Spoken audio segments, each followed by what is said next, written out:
harmless as doves, wise as serpents. Our approach matters. Our engagement tactics matter.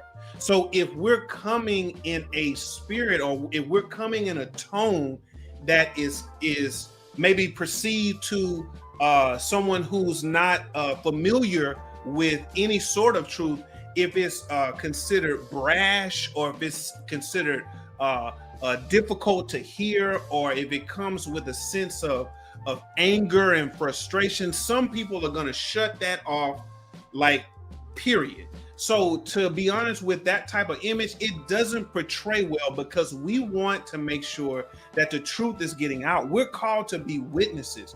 But even thinking about this, even as a witness, if you go before a judge, there's going to be certain rules of engagement you have to follow, cultural norms that sometimes you have to respect in order for someone to even listen to your testimony.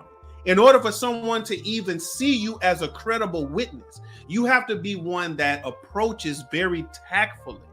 And so I feel like a lot of times what's missing in that, unfortunately, is ascribed to our people, is that we're brash, we're loud, we're people who are very unrefined, like even in our approach. So that doesn't help that narrative for someone who wouldn't even give us a time of day in the first place. So I think it's really important that we understand that we must be strategic out here. We must be strategic in how we speak the truth. We don't water down the truth. We speak the truth, but we speak it in love. But we want to make sure, because what does it say? He who has an ear, let him hear. If you don't give them an opportunity to give you an ear, how can they hear?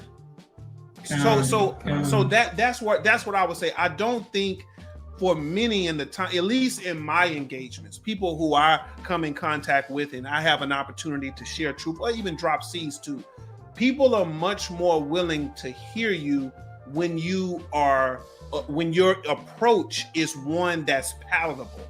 Because if you're coming hard, yelling, screaming, making accusation, calling people the devil and this and that, and it's not going to be received well, when at the end of the day, we need the truth to get out. That has to be our mission. We have to be declarers of the truth. And you know what did Paul say? I will become all things so that the word can go forth. That's the same approach that we must take in this truth in the times in which we live right now.